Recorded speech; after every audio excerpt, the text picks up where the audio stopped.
Good afternoon, everybody. My name is Piotr Kołaczkowski. I'm a lead software engineer for the DSC analytics team in DataStax. And today I've got a presentation about some new cool stuff that you'll find in the new DataStax Enterprise release, and also some not so new, but also released in this year. So, as you know, DataStax Enterprise is the big data platform built around Apache Cassandra. So it's not just Apache Cassandra, which we all know that it's a great piece of software for running your transactional workloads. But in DataStax Enterprise, you find a complete solution for driving your enterprise online applications. So you get, for example, built-in search, full-text search in there, which is also distributed and scalable, just like Cassandra is. You get multiple analytics options, like Hadoop, and now the new thing, Apache Spark. All of that is with built-in security, like LDAP and Kerberos options, excellent technical support, and drivers. So today, it's of course not enough time to say about all those features in a so short presentation. So we selected two things concentrated around basically in-memory processing. So how can you do in-memory processing with DSC? There are two options. If your workload is purely analytics, then you have the new offering of Apache Spark. And if you use transactional workloads with pure Cassandra, DSC offers you additional option to make Cassandra a full-fledged in-memory database. Let's start with the Apache Spark project. This is probably the main reason so many people came here. The topic, so you know, Apache Spark is a very hot topic right now. It is distributed, it is scalable, it is very fast, it offers very low latency of queries compared to Hadoop. It offers multiple languages, APIs, so it has Python, Java, and Scala API.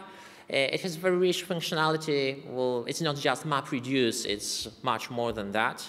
It has also streaming. It's probably the only open source framework for such distributed analytics, which offers both batch-oriented processing and stream-oriented processing. What's in DSC Spark? All of you know that Apache Spark is an open source project. So why use DSC and not just use Apache Cassandra and Apache Spark? In DSC, you have all the batteries included approach. So you just install a DSC Analytics data center, and you just select them to run Spark, and it's ready. You can query your Cassandra data immediately. So you start up a console, and it's ready. There's additional Python API, which is still not, in the open source yet.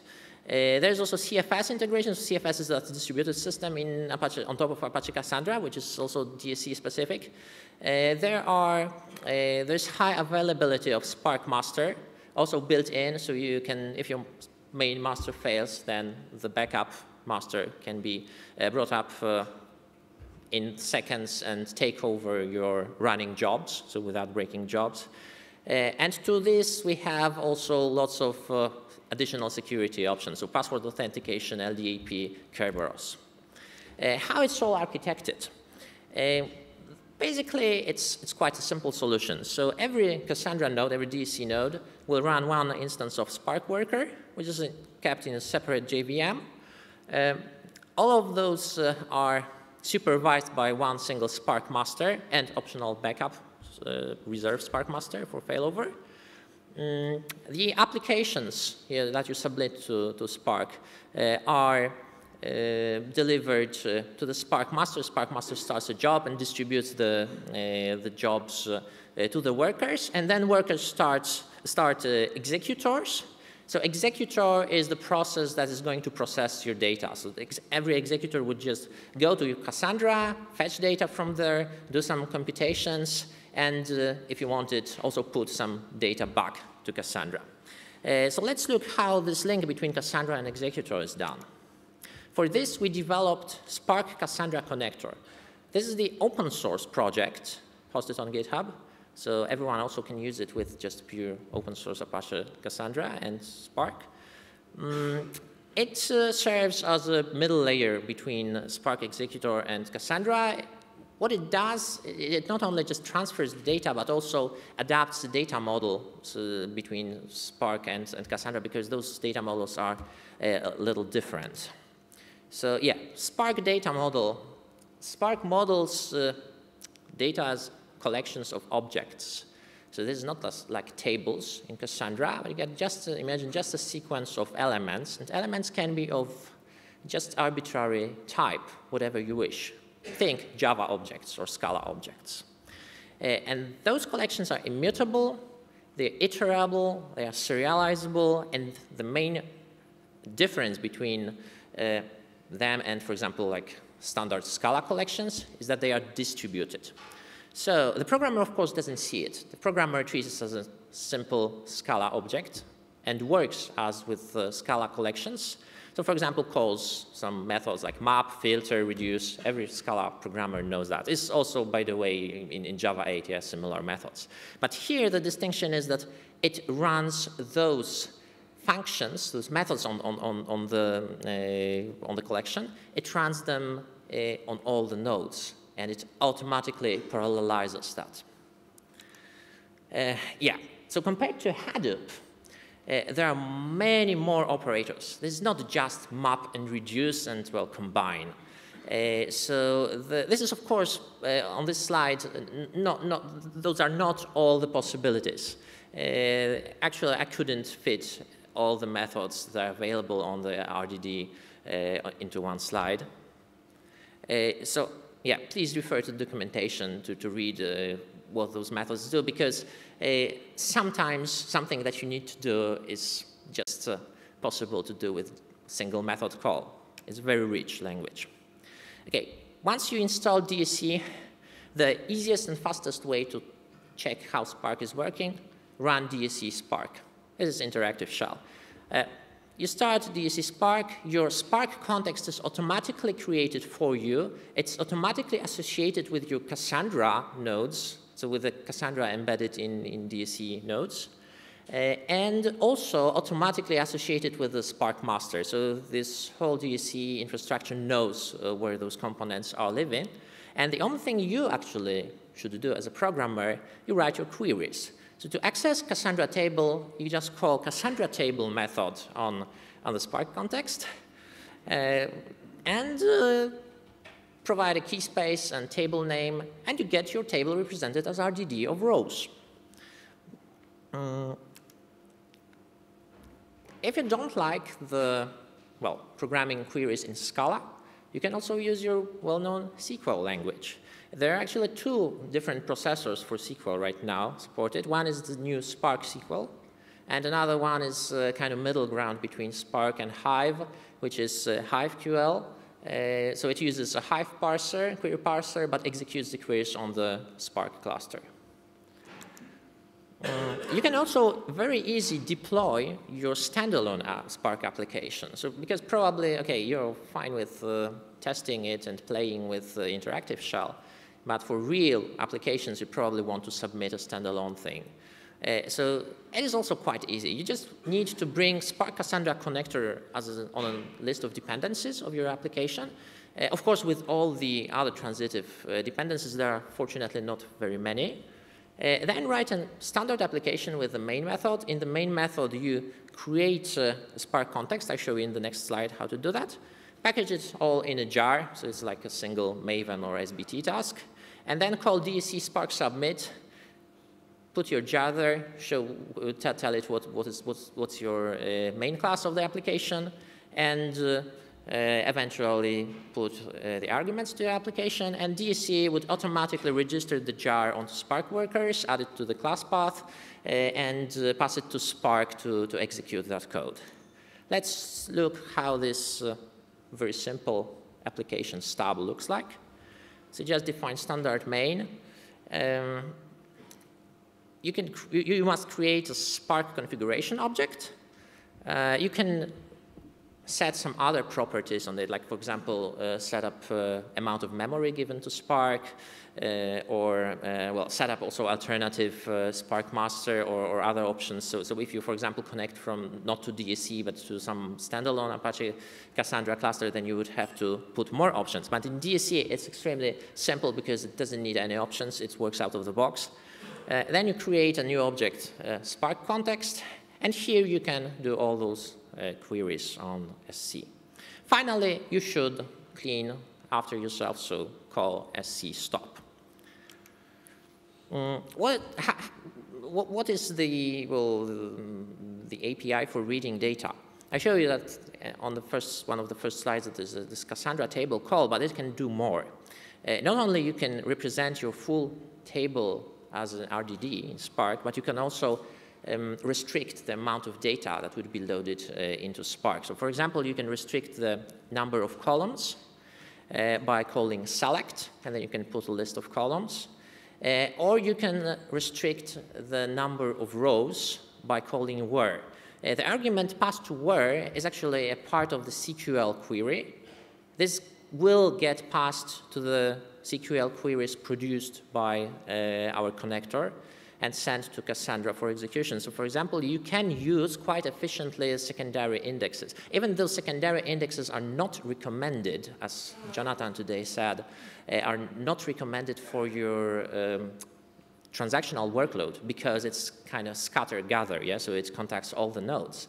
But here in Spark, the connector would restrict every query going to every node with a token range so that the query stays within that node and checks just the local index of this. So this is quite performant, of course, as long as your data are not extremely high cardinality values.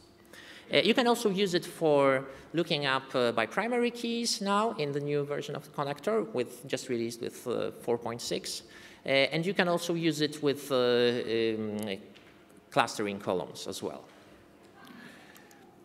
The connector provides not only fetching data in a very generic way, like Cassandra row. So here in this example, this is kind of like with the JDBC API or with the native Java driver API. You just have a row object, and you can call getString, getInt to get the data of the right type. But what if there are more than one possibility to fetch the data? I mean, more types available, like with the date. Yeah? Programmers can't agree which date type to use. So some are better, some are not. But it all depends on your context of the application. Where are you using it? So we wanted to make it more flexible, and we give you the generic get method. This is possible thanks to great implicit mechanism embedded in Scala. So you can pass your type as a parameter, and then this way we can support, for example, many types of dates, or we can support many different types of collections, and your row objects, your columns in the row object will be converted to the right type. This also allows for a nice Scala idiomatic way of handling null values. As we know, null is an anti-pattern in Scala. You shouldn't use it. It's just for Java backwards compatibility. Therefore, you should be converting nulls to none or to none, so as a subclass of option object. So here, you should then request a conversion to optional type, to the type of option. And the connector would do that automatically for you. There is also some very simple object mapper. This works with case classes or with Java Bean classes. So in the Java API, it's also possible to map your tables onto your rows onto instances of Java Beans. This is convention over configuration. So you should just name your fields in a class in the same way as your fields, as your columns in the Cassandra table. And it will figure it out. If it doesn't figure it out, then you'll get some error message, so you definitely know. There are two mappings actually possible. So one convention is that you should be using camel case names on your Scala or Java side, because it's natural for Java and Scala programmers. But database administrators are probably not very happy with camel case in the table names, because then they have to put those double quotes everywhere, and if they forgot, then the columns can't be found. So therefore, it understands the underscore convention on the Cassandra side, and it does automatic mapping. If sometimes the automatic mapping doesn't work, it always falls back to the safe default, so matching exactly by case. Of course, besides reading data, you got also writing data. And this is essential for the solution to be complete. Writing is just as simple. You call save to Cassandra, special method, that's added on actually every RDD, so not just the RDD that you fetched from Cassandra. So you can construct, for example, like here, you can construct an in-memory RDD, in-memory collection, by calling parallelize. So parallelize transforms a standard Scala collection into a distributed collection known by Spark. And then by calling save to Cassandra, you will convert those data in opposite direction, so it will write it into the Cassandra table. And now the most interesting part. This is something that Hadoop can't do right now. I mean, not just the pure Hadoop solution. You can store some of your data, or even all data of your table, as long as it can fit into memory. It can be cached in Spark. It will actually reside on the JVM heap of Spark executors. There's also an experimental option to put that off heap. And accessing such data cached already in memory of Spark is extremely fast. This is this place where Apache Spark project tells you that they are 100 times faster than Hadoop. So you shouldn't expect 100 times performance improvement from just on-disk operations. That's not possible because Hadoop is already quite fast at batch processing data that is on the disk. But here, if you cache your data, then you can reach really great performance. The typical use case for that is you pre-aggregate your data from disk to limit its amount, or you filter some of the data and then put into memory, and then you can iterate very fast. It has also Spark streaming support. This is also new in DSC 4.6. So Spark streaming is actually micro-batching. It allows you to accept streaming data from multiple data sources like Kafka, Flume, HDFS, Kinesis, Twitter. Then divide that into micro-batches and then process every micro-batch as a Spark RDD. So every micro-batch is a Spark resilient collection. Those collections then can be saved to Cassandra or to Cassandra file system, which is like HDFS compatible file system. The DSC integration, again, provides you some additional method like save to Cassandra, which you can call on the stream. This is not in the stock Apache Spark. This is addition of Spark connector. We release also the Python API. This is also very new in DSC 4.6. The API, we try to make it as similar as possible to the things that are already in Java and Scala, so the same method name, Cassandra table. It will, of course, convert your data to Python idiomatic type. So, for example, it will use Python UTF strings or datetime objects for representing Cassandra dates. Also, Python dictionaries for Cassandra maps and so on. So all the types in Cassandra are supported in all the three main APIs of Spark. Okay, two more words about high availability, how it's achieved. Spark comes with built-in two options for high availability. One of those options is to use Zookeeper and Yarn and some quite complex Hadoop stack to provide high availability. And another is possible to do in the standalone mode, and this is the thing that we used, which requires you to store the Spark master state on some kind of a shared volume. But we didn't like the idea of having another shared volume because it feels like a single point of failure. Yeah? You create an NFS or something like this. If it goes down, then you lost Spark master state. That would be a bad thing. So we decided to use something that we already have in DSE. This is a Cassandra file system, which is a distributed, no single point of failure file system compatible with HDFS. Unfortunately, it turned out that Apache Spark doesn't offer any connector to store master state in HDFS. So we wrote one, and it's included in DSE. Together with some detection of node availability provided already by Cassandra Gossip, we came up with a high availability solution for Spark. Okay, but what if you are not doing analytics? You want to process some pure transactional workload. There's also something for you in DataStax Enterprise. This is in-memory Cassandra option. From the whole user's perspective, you just need to turn it on, and it works as Cassandra, well, works typically. So you just put data in and you do some queries. You, of course, have to remember not to put too much data at once. I mean, you have some limits determined by settings. What this thing changes. So here on the slide, you see the standard Cassandra storage engine without the in-memory option. So as you know, when you write data to Cassandra, they go into mem table. When the mem table fills up, it's flashed onto disk in form of SS table. Then the next one, the next one, the next one. Those, if there are enough tables, by default 4, then they get compacted.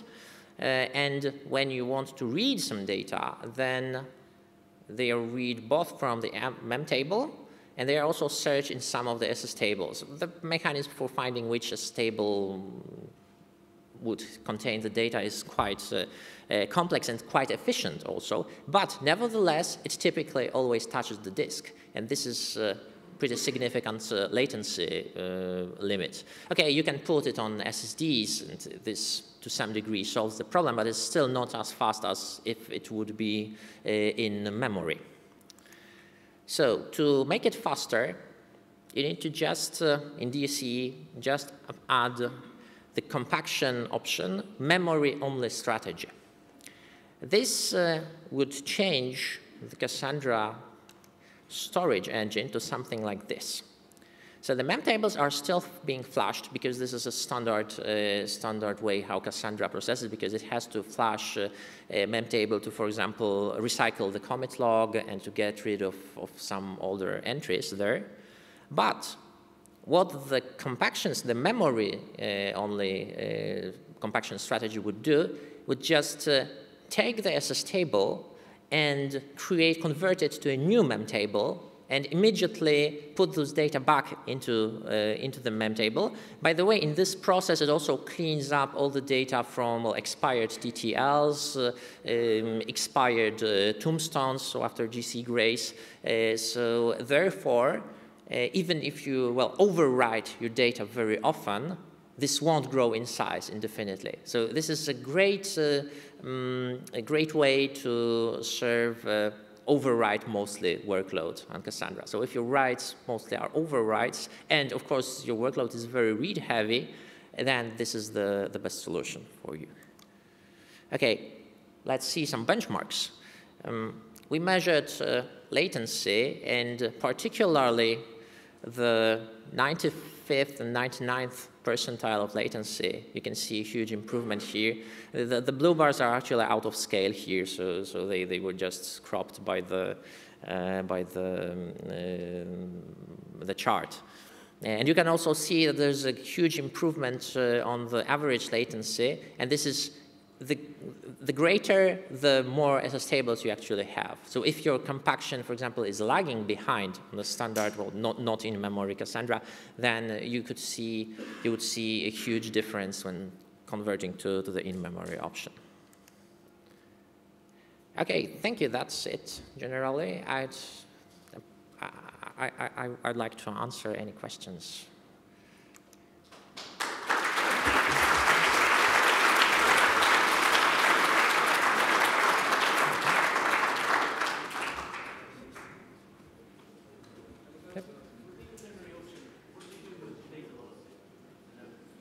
The question was about the data loss with in-memory option. As you can see here, the commit log is still there. So you can actually have the durability guarantees. Also, it's possible to have the durability here, because if you save your commit log, then you won't lose anything.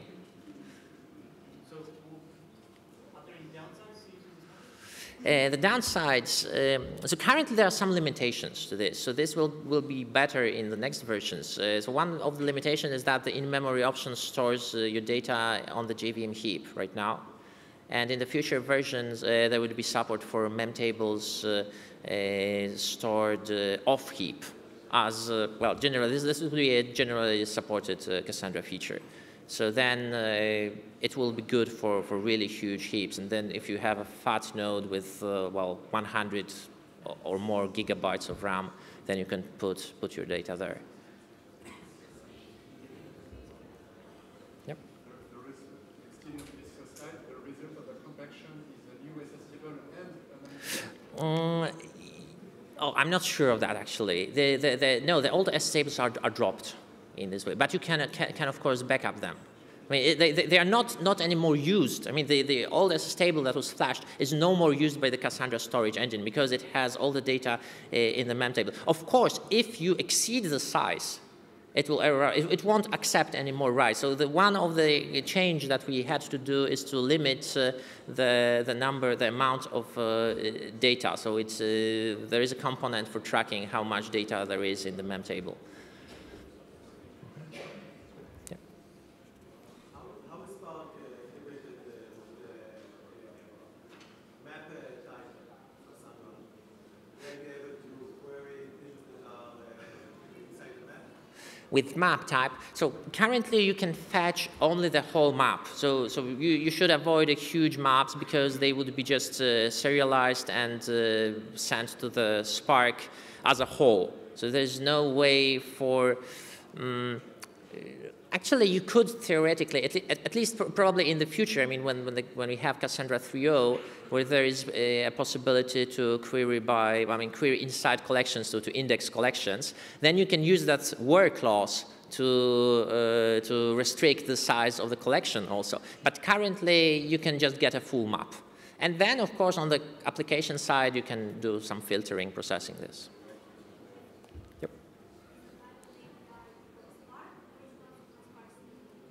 Oh, sorry, I didn't hear you. So.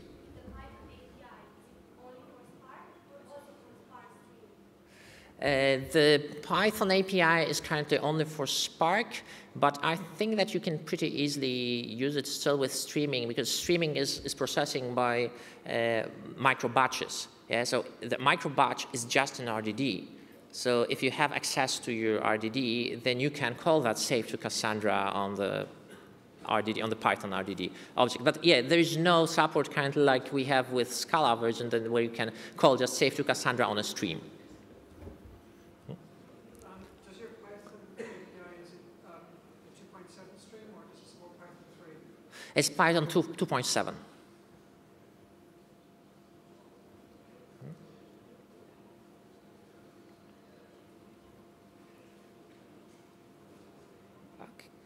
Okay, I think there are no more questions. So thank you very much.